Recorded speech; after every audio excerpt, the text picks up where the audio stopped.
So, good morning, everyone.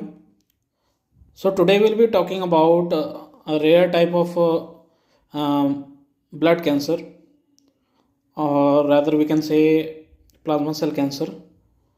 Its name is multiple myeloma, and in the following slides, I will be illustrating you how and in how many ways the manifestation of this disease is, and what are the concerns, how to diagnose this disease, and what are the lessons that we can learn from the pathology of this illness and basic steps for the prevention of this type of disease. So, talking about more further on multiple myeloma, what we got to know is that the major concern for the identification of this illness is regarding the bone marrow.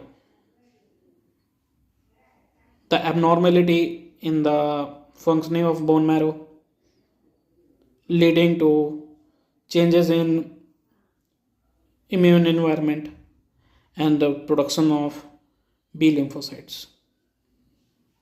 Since multiple myeloma is a very concerning and very rare type of plasma cell cancer, so it has affected a lot of people around the globe, leading to high mortality rate. So now, particularly coming to the main part, that is the pathogenesis uh, and the basic changes in the immune environment.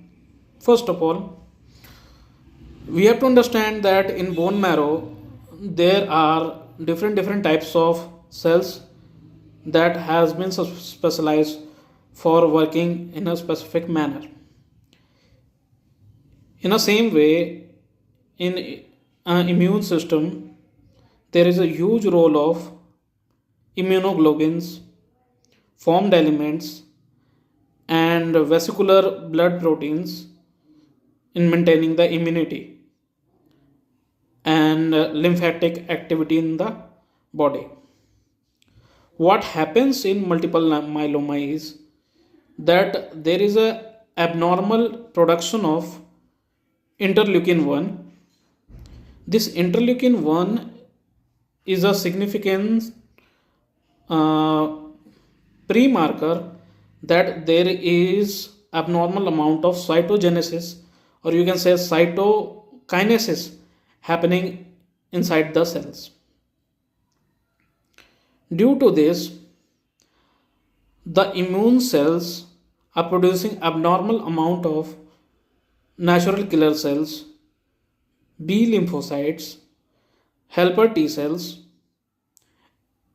and a lot of wild type of antigens when the fibroblasts are in immature stage.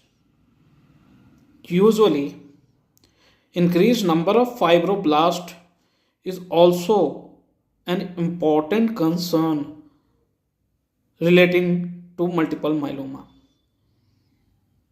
What happens as a consequence of classical presentation in a form of symptom is the overproduction of osteoclasts.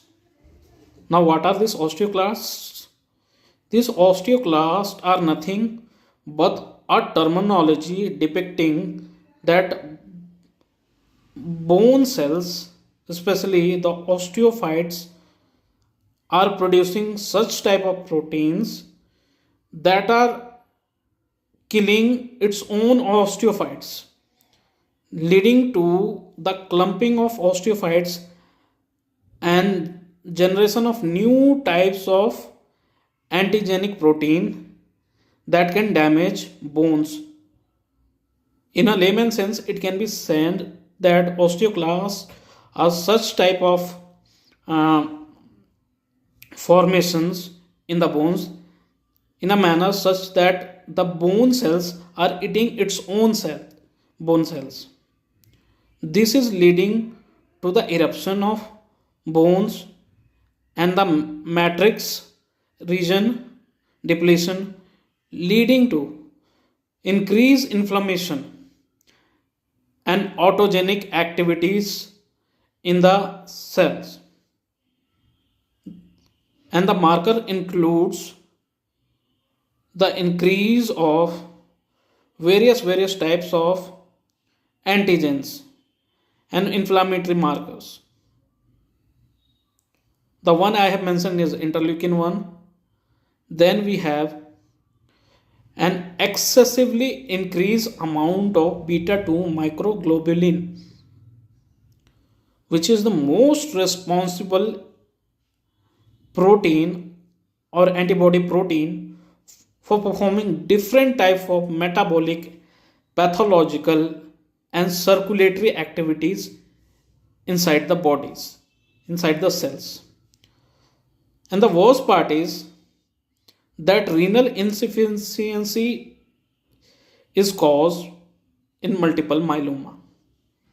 As far as the histology is concerned, you can see that the circular propagation of the plasma cell vacuoles in the cell moiety in a very regressive manner, and a production of new neoplastic cells in a less amount of time in vitro studies.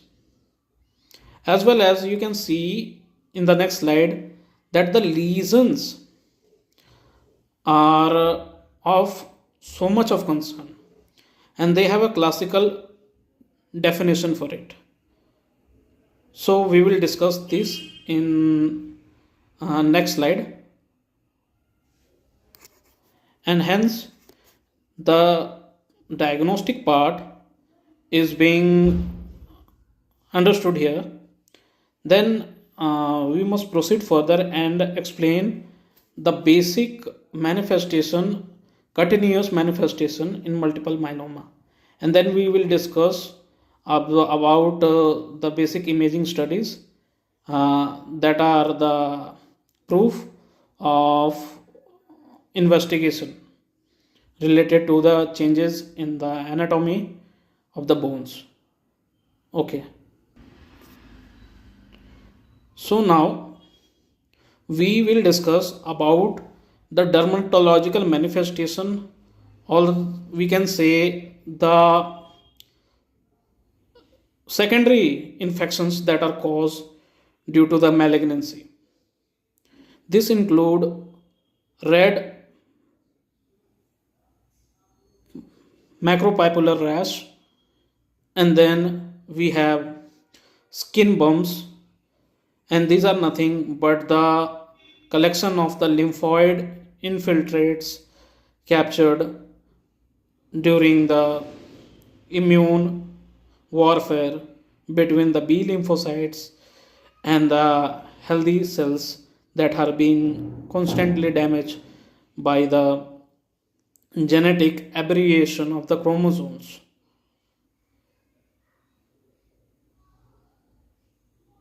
So there is a typical deletion of chromosome 9 and 22 in this illness, leading to rigorous production of wild antigens, leading to the manifestation of unclassical types of rash, pruritic rash, necrotic ability, and more remorseful scabbing of the illness, of the condition.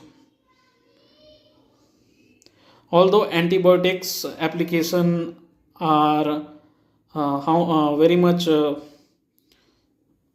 possible,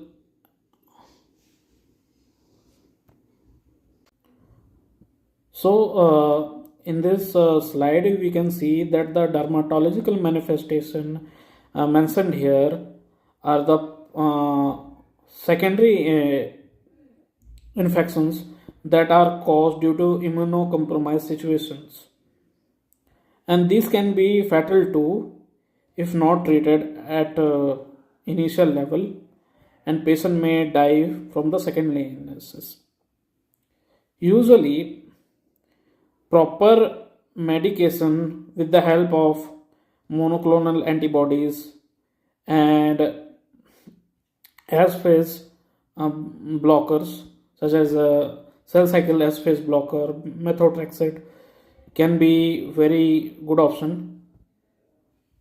As far as the prognosis is concerned, prognosis is really not up to the mark in case of multiple myeloma, and mortality rate is very high. So it's our moral responsibility to not stigmatize people suffering from multiple myeloma.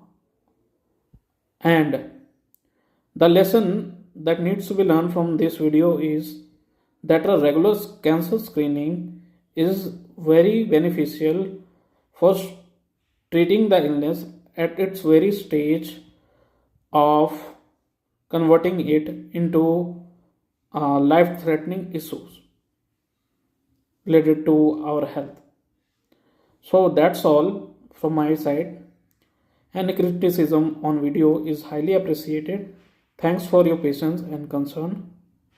Thank you so much.